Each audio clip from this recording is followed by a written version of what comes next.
Salut tout le monde les amis, c'est Bamio, bienvenue dans cette nouvelle vidéo de présentation. Aujourd'hui un véhicule totalement électrique, c'est la Skoda Enyaq, non je déconne, c'est un i3 de chez BMW. C'est spécial effectivement, mais vu que vous aimez les véhicules petits gabarits, je me disais que c'était une bonne idée. Et donc le voici, magnifique. Il paraît petit, en vrai il n'est pas si petit et à l'intérieur c'est plutôt spacieux, vous allez voir ça. Donc on est sur des jantes, des vraies jantes d'ailleurs, de 19 pouces, c'est vraiment grand. D'ailleurs c'est plus grand que sur ma voiture qui est censé être un modèle un peu plus haut de gamme.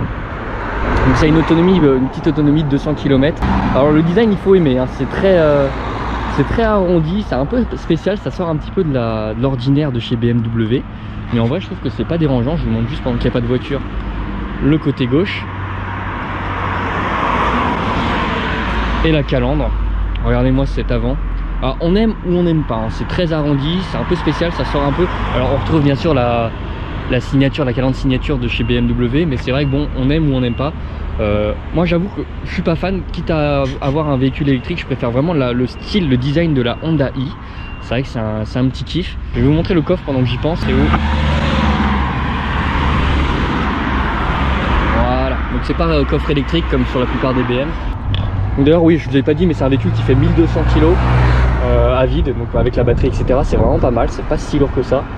Donc c'est une 4 places, c'est pas une 5 hein. Et le coffre, alors je vous parlais du coffre qui est pas très grand, c'est un 260 litres. Pour rabattre les sièges on peut atteindre 1100 litres, donc là ça devient pas mal. Par contre on perd les places arrière. Donc juste aussi, alors je vous montre pas le moteur parce que ça sert à rien, c'est un moteur électrique hein. Mais c'est un moteur de 170 chevaux, donc c'est vraiment pas mal. Je vais juste vous dire le nombre de couples que ça développe. Voilà, ça développe 250 Nm de couple. Bon, au final c'est comme ta voiture hein, c'est comme la Scala. Sauf que là le couple est instantané, c'est impressionnant. Il y a plusieurs modèles qui existent. Là on a la version 170 atelier, voilà, tout simplement. Bah écoutez, je vais vous montrer l'intérieur, comme ça ce sera fait. D'ailleurs là, pour recharger ce sera juste là. Voilà. Hop. Alors je vous montre l'intérieur qui est mine de rien pas si petit que ça en vrai. Je vous laisse d'ailleurs même voir les sièges qui sont en un seul bloc, un peu comme dans ma Fabia. Il n'y a pas trop de maintien, j'avoue, c'est pas un véhicule qui est sportif, donc il n'y aura pas énormément de maintien. Mais à l'intérieur c'est plutôt spacieux et surtout on n'a pas la boîte de vitesse ici, donc on a de la place. Ça c'est vrai que c'est appréciable. Les finitions sont bonnes.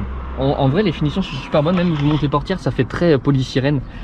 Je dis les finitions sont bonnes, mais en vrai non, c'est pas trop mal. Finition atelier qui fait ça hein. Exactement, on a quand même du tissu juste là, donc ça va, c'est pas dégueu. Des petits rangements.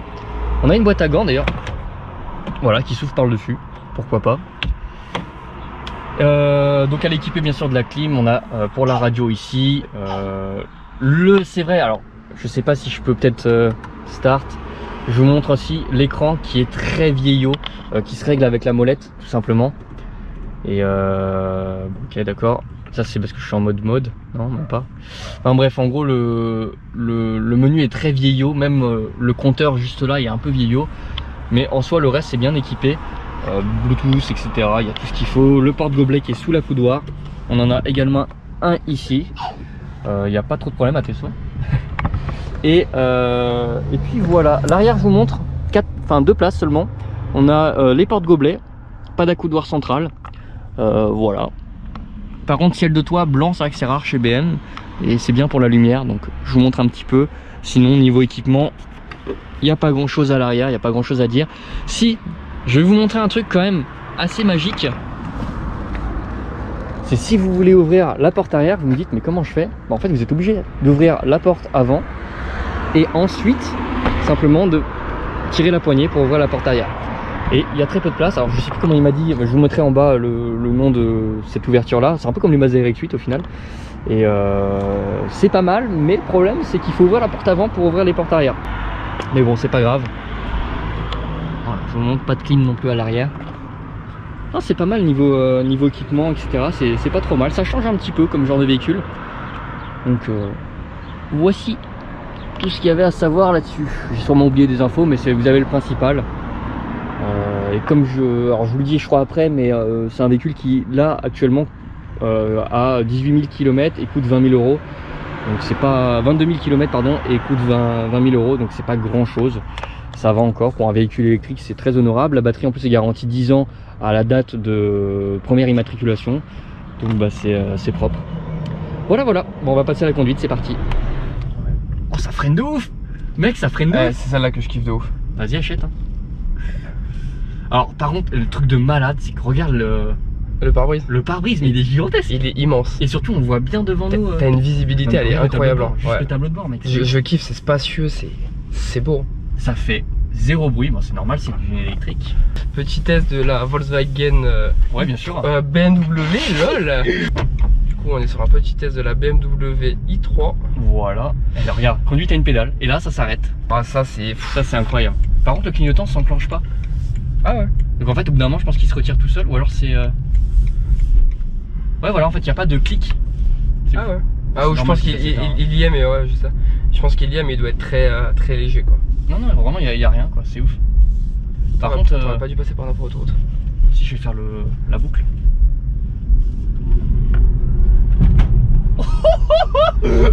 Oh mec, c'est pas mal. Ah, ça part bien, hein. Oh, c'est pas mal du tout. Alors l'autonomie, c'est vrai qu'il nous disait, donc s'il y a 200 et quelques kilomètres, bon bien sûr là on a la clim, on a tout ça, on est un peu plus de la moitié de... Ah bon, déclenchage pédale, c'est ouf, hein. Ça freine direct. Ah ouais, direct.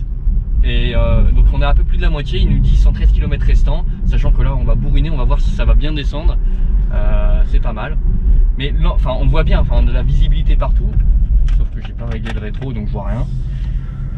On va tester l'angle de braquage. Les clignots c'est déstabilisant par contre, de ouf. Maintien de la route, il est pas, ouais. Il a pas l'air dégueu quand même. Il a pas l'air dégueu. Et bien sûr la pédale comme chez BM classique, hein, c'est-à-dire c'est inversé, c'est qu'il faut appuyer au lieu de pousser quoi. Et c'est vraiment pas mal. Ça fait aucun bruit, c'est bien équipé. Spacieux, est-ce que c'est spacieux? Ouais, ça va. Wow, c'est pas dégueu. Par rapport à la taille du véhicule, ça reste spacieux. Hein. Derrière, quand tu regardes derrière, c'est une 4 places. C'est pas mal quoi. Ouais. Ça t'as l'air d'avoir de la place derrière quand même. Hein. Et là, attention, je pense qu'on n'est pas prêt là, mon gars. Je vais tenir le volant. Ah, mec, tiens-le bien. Hein. Je pense que ça va partir fort. Hein. J'étais pied au plancher. C'est pas mal le couple. Hein. J'ai pas regardé, hein, parce que c'est vrai qu'on tourne un peu inversé comparé à d'habitude. Mais j'ai pas regardé le couple. Mais à mon avis, on doit vraiment être pas mal. Et surtout, ce qui est impressionnant, bah, c'est une électrique. Donc c'est instantané. Il n'y a pas de problème. Wow, c'est ouf. Et c'est impressionnant. Faudrait que je te la fasse essayer un peu tout à l'heure. Ah, vas-y. Je pense que tu vas kiffer. On va tester d'ailleurs le maintien, enfin si ça tient bien la route. C'est vrai que c'est un véhicule qui est quand même assez haut, comparé par exemple à une Honda i ou donc le centre de gravité est un peu haut, mais en vrai elle tient bien la route. Le train avant il suit bien, c'est-à-dire que là je fais des bêtises et ça part fort. Hein. Oh, ça part super fort, c'est incroyable. Oh, c'est impressionnant. Ah, l'électrique c'est royal. Hein. Ah, c'est royal, là, surtout que c'est instantané. Je pense qu'en fait ça, je vais le comparer un peu à ce que tu as dans ta voiture, à la Scala. C'est que niveau performance, quand on est poussé au siège, je trouve que c'est pareil. Ouais. Sauf que là, l'avantage c'est que c'est vraiment direct. Et tu sens, de ce qu'il nous disait, tu sens pas le passage de vitesse. Vraiment, l'électrique. Non, ouais. C'est une accélération continue. Bah, t'as pas vraiment de vitesse en soi, c'est juste. Ouais, c'est ça. Mais en fait, t'as quand même des vitesses, mais tu sens que l'accélération elle est continue. T'as pas de. Ouais, y a pas de creux dans l'accélération. Je vais vous faire mon petit tour habituel, mais ça c'est impressionnant, ça se conduit bien. Et là je lâche la pédale, regardez le compteur comment il se... Là je touche à rien, hein. J'ai les pieds, voilà, enfin ça freine. Et donc ça pour les freins, mais il n'y a pas mieux, enfin en fait vous utilisez jamais le frein. Ce que j'ai compris, comment ça fonctionne, c'est qu'en fait quand vous lâchez la pédale, le moteur il se met en marche arrière entre guillemets, il tourne à l'envers, et du coup ça vous ralentit. Mais d'un autre côté ça recharge aussi la batterie. C'est ça. Donc c'est tout bénef. Ça fait un mode de recharge et en même temps il y a un frein moteur mais qui est incroyable. Là on le voit sur le compteur là, avec la caméra et le soleil on le voit pas trop, mais on voit qu'il est marqué en charge en fait dès que tu lâches l'accélérateur. Ah c'est vrai, j'ai même pas regardé. Tu vois, oui, charge power, ok d'accord, ouais, ça se... Power quand tu accélères, charge dès que t'es en frein moteur ou en frein pédale. Et donc on disait, il me disait que le véhicule était à 19 000, enfin 20 000 euros en gros, sachant qu'il faut la carte grise, mais je pense qu'elle est pas chère, voire offerte, parce que les véhicules électriques généralement c'est un peu le cas. Voilà, en plus on est sur un week-end porte ouverte, voilà, c'est un véhicule d'occasion. Je vois l'affiche qui est devant mes yeux, c'est pas mal, hein. Vous pouvez peut-être voir à travers. Ah ouais, de ouf. Ah là, la voiture elle a 21 000, bon 22 000 km on va arrondir. C'est un véhicule qui est de 2018. Il a à peine plus de 3 ans. Il fait 170 chevaux. 170 chevaux, donc c'était bien ça, ouais. 170 chevaux pour le gabarit de la voiture, c'est pas mal, hein. Ah tu vois, alors juste le gros défaut pour moi c'est le clignotant, hein, parce que là le clignotant tu vois il était enclenché, je pouvais pas le... Regarde. Ah c'est en... Ah là il s'est retiré. Parce que là tu l'as à peine enclenché donc il s'est mis en clignotement confort. Ah oui voilà, il s'est mis en clignotant d'autoroute quoi en gros. C'est ça, clignotement confort qui clique 3 fois avec un bref appui. Ah oui d'accord, ok ouais j'ai capté. Mais tu vois là si je pense que si... faut juste que je remette le volant droit mais t'as pas de clic. Tu vois là il s'est retiré. Bah là c'est pris à droite mais il a pas l'air de vouloir rouler. Ouais bah écoute on y va hein.